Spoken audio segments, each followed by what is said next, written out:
Strengthen your understanding of governance and policy design. The 12-week graduate course in public policy begins 10th January 2026.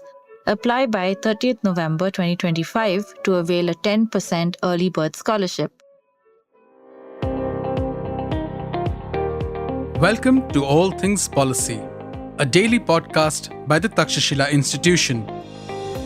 We are a bunch of policy nerds based in Bengaluru, and we like bringing fresh perspectives to Indian affairs and Indian perspectives to global affairs. So grab a cup of coffee, sit back, and join us for today's chat. Hello everyone, welcome to today's episode of All Things Policy. I'm your host Suman. I work at the Takshashila Institution in the Policy School, and today we are all talking about something that impacts us in a very intimate way. Sure, public policy impacts us in every which way, but this is a topic that actually impacts our day-to-day lives in many, many different ways. If you are listening to this on your ride to or from work, or if you're on a walk and listening to it, it's likely that a lot of chores at your home are already taken care of. This in a country like ours is possible because of the domestic help people like us have. In a lot of ways, they keep our households humming. Like there is a certain rhythm to our households because of the domestic help that we have. More so in a society like ours, where the burden of domestic work falls largely on women, they help to take away some load of the women of the household. Although there is a class component to this, they themselves are women who are juggling work, the same kind of work at home also. There are various issues societally around this, but today we will be discussing a specific issue. The Karnataka government has proposed a domestic workers' social security and welfare bill, which is interesting, intriguing, confusing in many, many different ways. I'm joined by two of our students from our postgraduate program who have analyzed this bill in great detail. Welcome, Kartik. Welcome, Anoop, to this show. Let's begin with a short introduction of yourselves. Hi, I'm Kartik. I am a software professional, but have been curious on public policy, currently on a break and doing a course on public policy in Takshashila. Anoop. Welcome, Kartik. Thank you, Suman and Kartik. My name is Anoop, and I'm a renewable energy professional. And I'm also doing the one-year program of PGP at Takshashila. I'm very excited about public policy and for this conversation. Great. Welcome, both of you. Great to have you both. I hope you're having a good time at the PGP itself. All the learning, all the challenges that you will face. But great. I'm really happy to have you on this show because it also tells our listeners what our institution is about and what this course has to offer, if at all you are looking to pursue something in public policy. But moving away from that, let's come to the topic of discussion for today, which is the Karnataka Domestic Workers Social Security and Welfare Bill. Right? You guys have really looked at this in detail. So let's begin with there's no doubt that a sector like this is, because it is diffused and for all the different reasons, it is slightly tricky. But what do you think were the main motivations for bringing something like this at this point in time? Okay, because we all know the problems that exist in that sector, but why this bill and this time? Yeah, if I may take that question. We understand, as you rightly pointed out during the introduction, that almost all our lives are impacted by domestic workers. It is ubiquitous, and both of us happen to be in Karnataka, and that is why it aroused our interest as to what kind of a bill is being thought about by the government, which can impact everybody. So when we looked at it, it is one thing is very evident that the government wants to do something good for the upliftment or for better social welfare for the domestic workers. The latest data says there are more than about 4 lakh domestic helpers right in Bangalore itself. So that is quite a big number. Yeah. And there is a lot of belief that there is a lot of asymmetry between the contract or the powers of a domestic worker versus a domestic employer. That is, you and I probably have a lot more power over our domestic workers, though anecdotally we may think different, but still there is a belief that this is a downtrodden a downtrodden community. Yeah. So that is one of the reasons why the government probably thought that it is imperative for them to do something for this sector. I mean, that is probably one of the motivations for the government. Yeah. You have anything to add, Kartik, for this? Yeah, and so the government has also been bringing about similar acts, one of them being for the gig workers, right? There have also been surveys done. There is an all India survey that has been done across the country. The report is not yet out, but it was completed in 2024. The report is awaited. There have been surveys done in other states like Andhra Pradesh, Telangana, and those do bring up worrying data because you find that essentially more than 95% of domestic workers don't have a written contract. They like 70% of them don't even get a weekly off.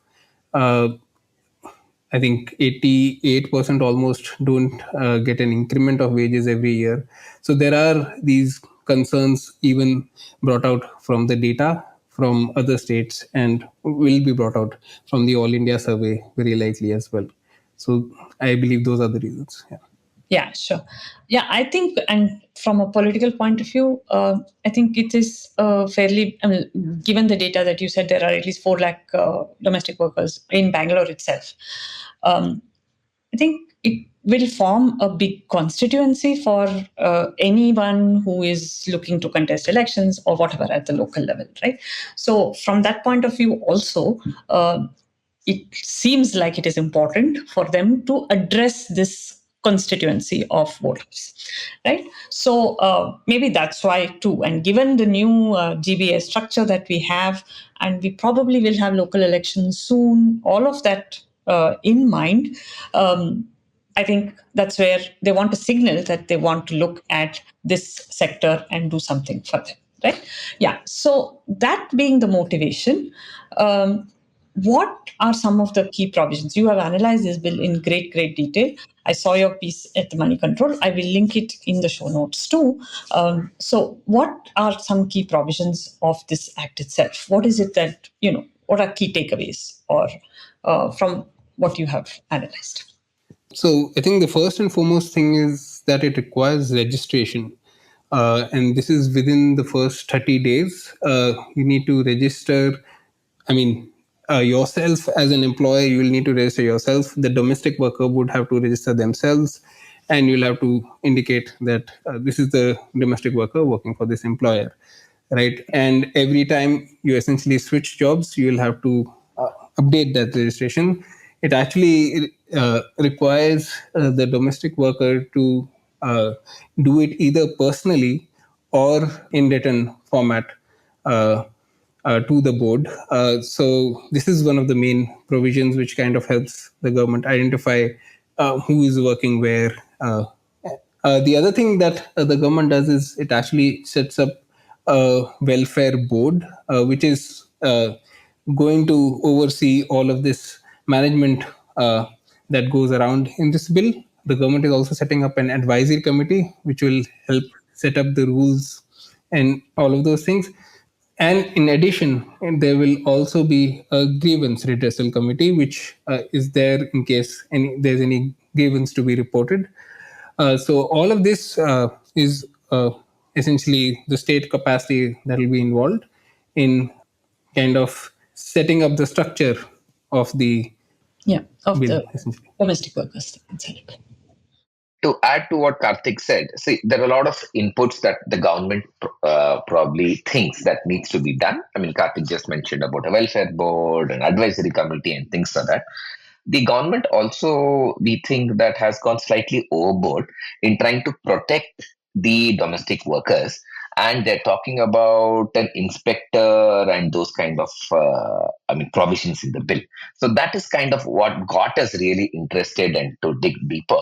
So it says that an inspector may decide if the working conditions under which the worker is supposedly working is good or not.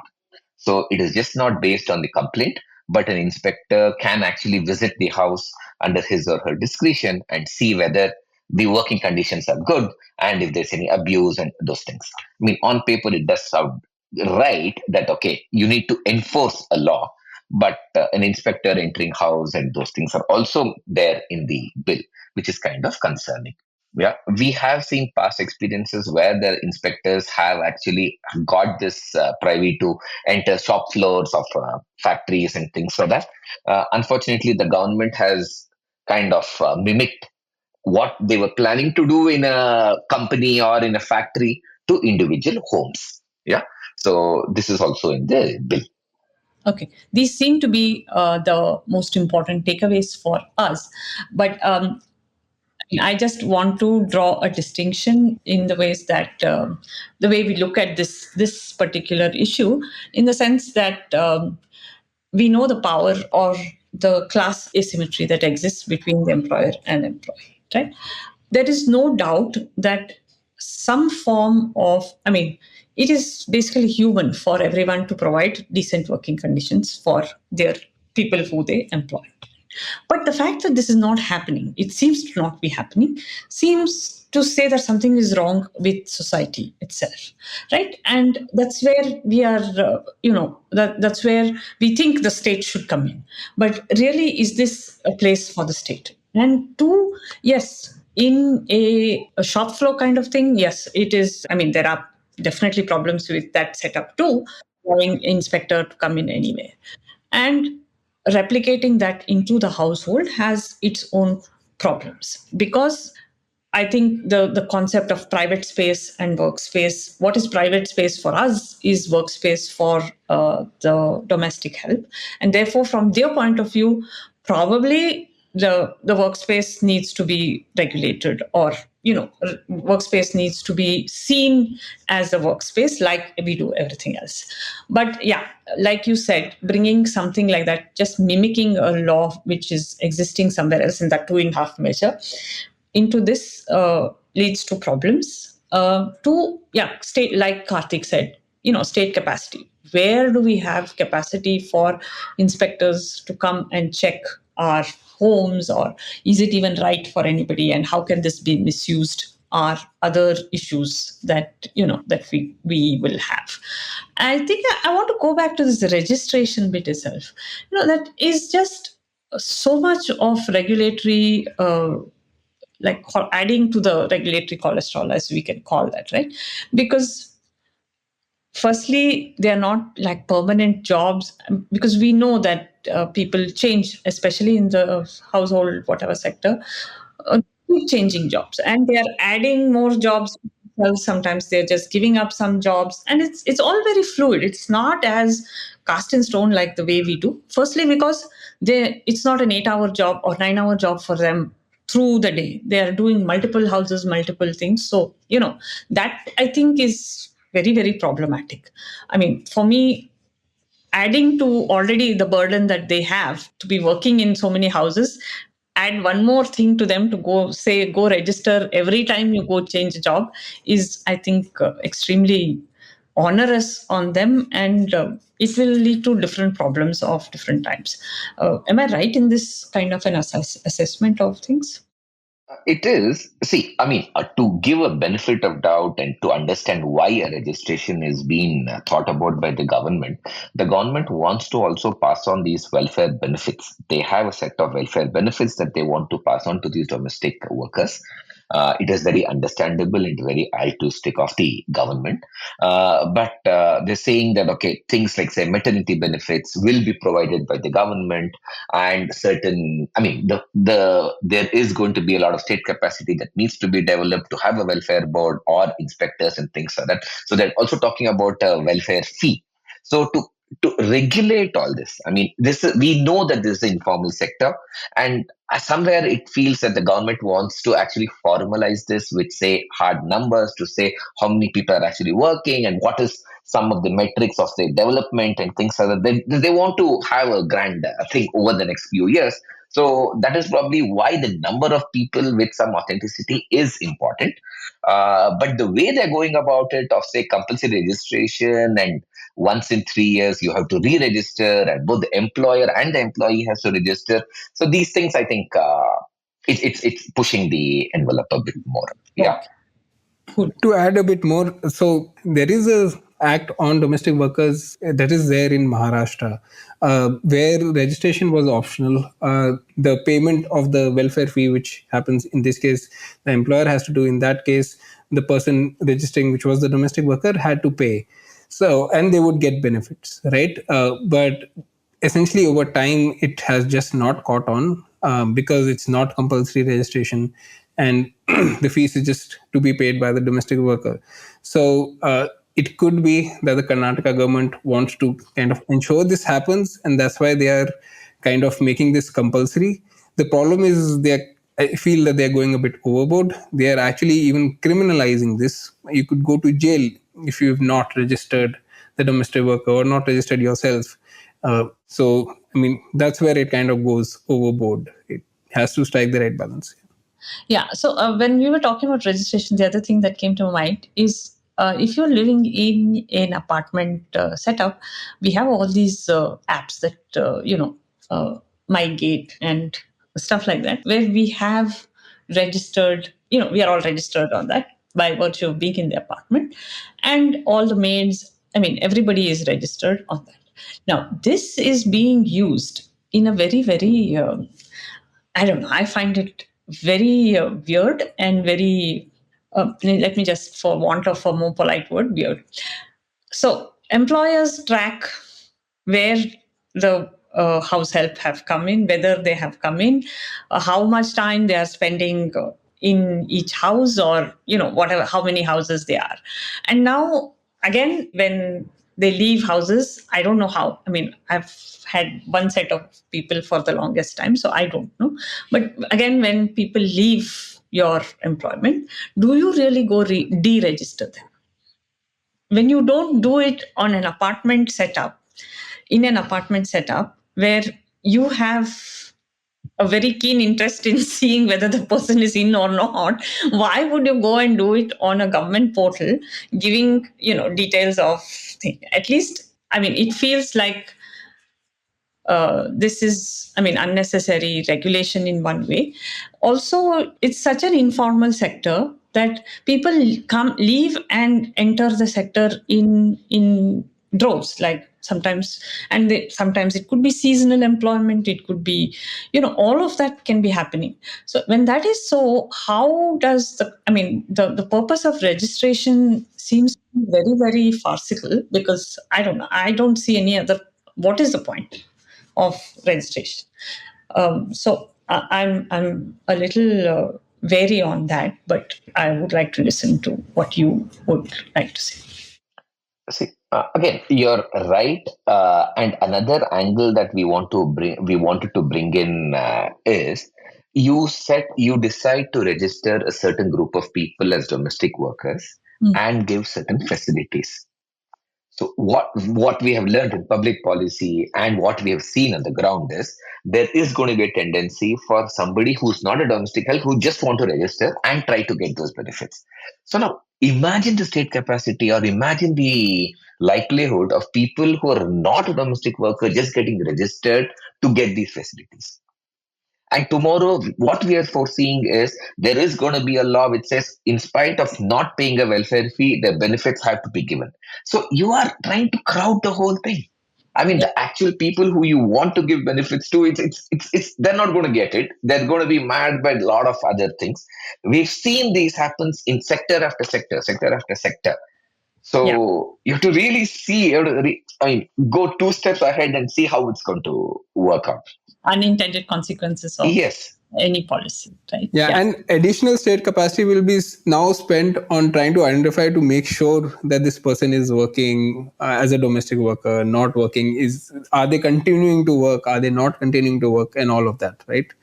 Uh, yeah. Yeah. So yeah, and fortunately, I haven't read the bill, but maybe you could tell us, are there price caps? There are number of hours cap.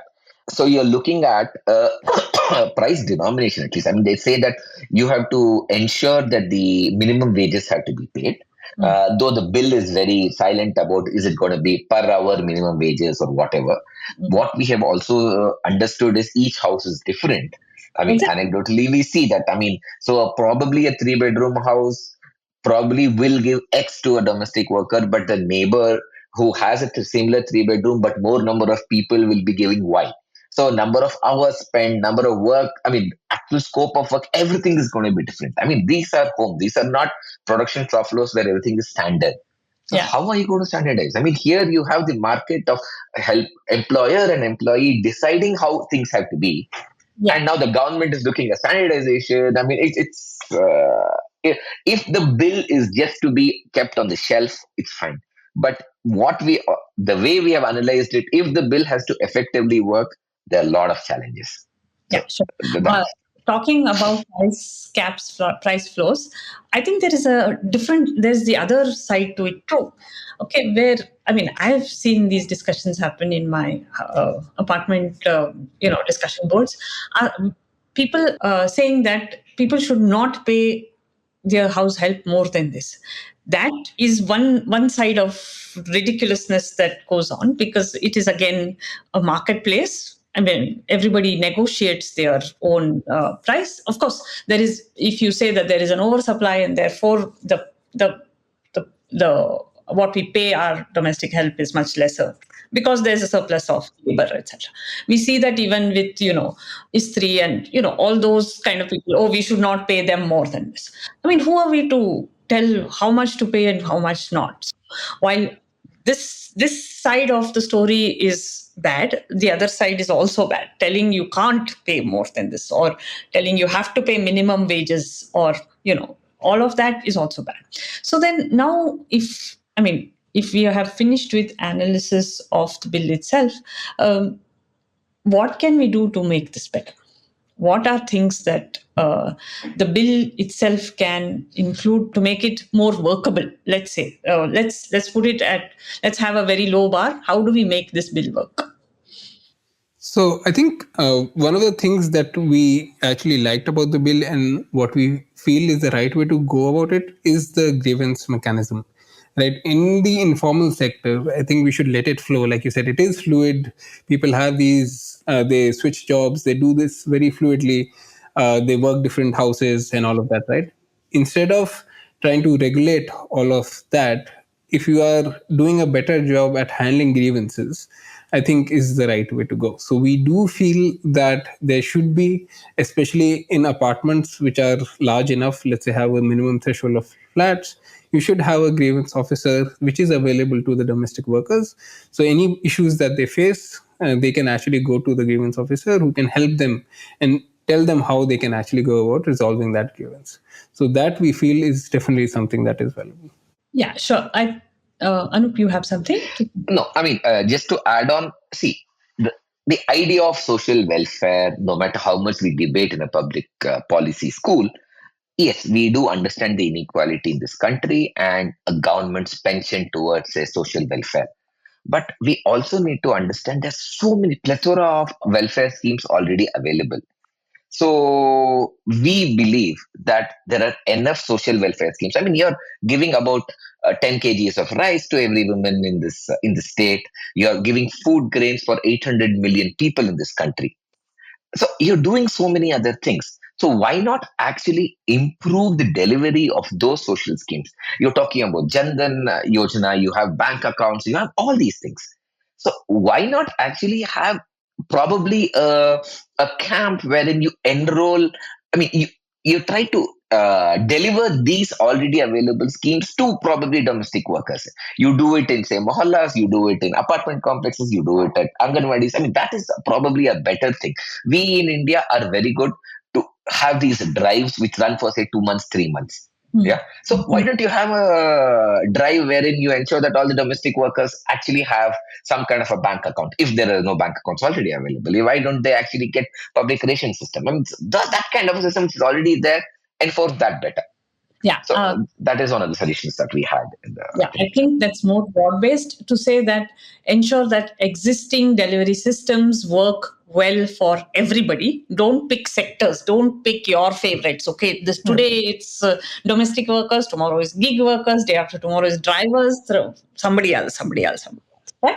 Instead of doing this kind of segmentation, make sure that the entire system works well and people who really need it actually get it. That is one thing definitely I think we should propose or should definitely be there as a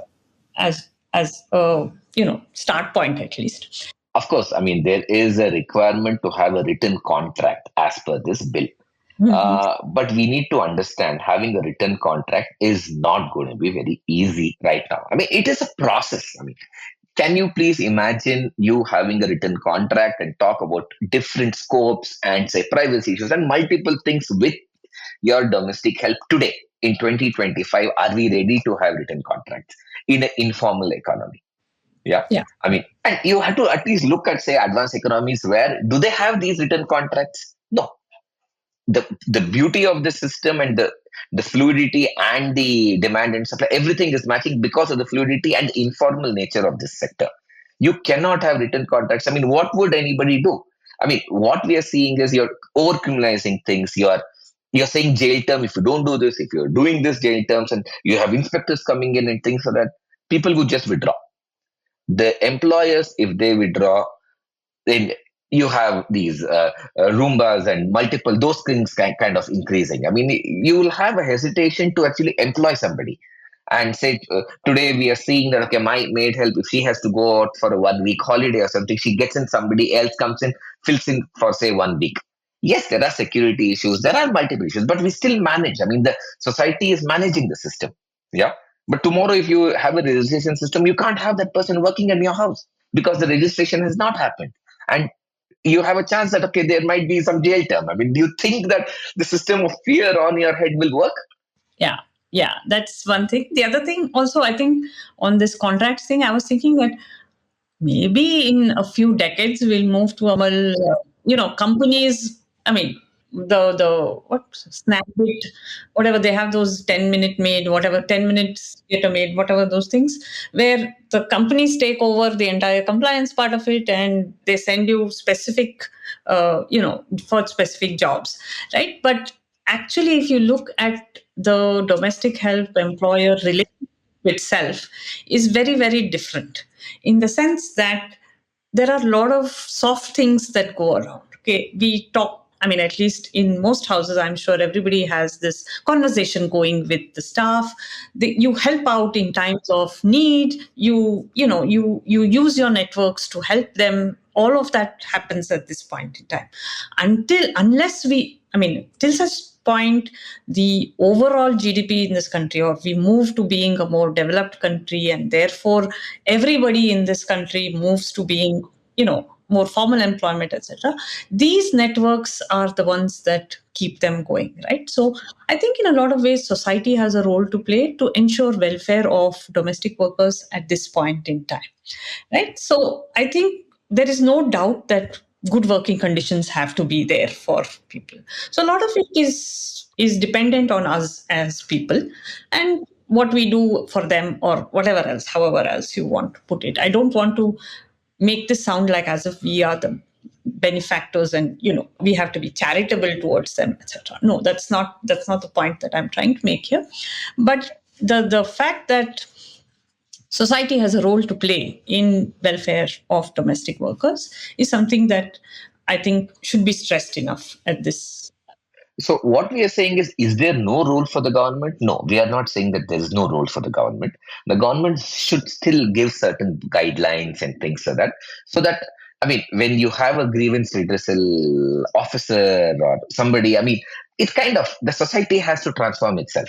You give guidelines, you give a push, instead of actually having a sledgehammer approach, we believe that a gradual push towards a better thing is what we Sure. believe will work for this community. Yeah, thanks. Any other takeaways, any other points that you want to make at this? So I would just like to add, like the bill lists down rights, right, which are defined for the domestic workers. It also talks about, I mean, it criminalizes those things, but it does talk about what are good working conditions and what should be done. Right. See, all of those things are good things to do. These things should be defined so that the domestic workers understand them. The grievance officer is able to help you and all And of that, also right? awareness. Awareness, right? Begins with domestic workers. This is Yeah, your so all of this is very, I think, valuable. But I mean, the next step should not just be to take that big step and just make it mandatory, criminal, and all of those things, right? If you're not following those things. So I think that's where we kind of have the big disagreement, where we think you need to take it at a smaller step, not as a sledgehammer, like Anoop said, and do these things which are much more feasible. Because if you're just doing this one big change, which has so many mandatory things, registration, and all of those things, it'll just collapse and it'll just not function as it's supposed to, right? it won't function for the employers, it won't function for the Yep. employees, and you'd probably have them going, but you would have them, again underground, and all those other things that The discretionary power given to the government unnecessarily. We have seen how that works in many other sectors. Sure. Thank you. If there's nothing else to add, we can close this episode here. And I'd like to invite all our listeners to give their opinion of what they think of this conversation, or if you have read the bill, please let us know what, and let's get this conversation going on different platforms itself. Thank you so much, Kartik. Thank you, Anoop, for joining me on this show. And I'll see you again sometime. Thanks. Thank you. Thanks a lot, Suman. Thanks. If you liked our show, dive into Takshashila's research on technology, strategy, and economic affairs. Check us out at our Twitter handle @TakshashilaINST or our website takshashila.org.in.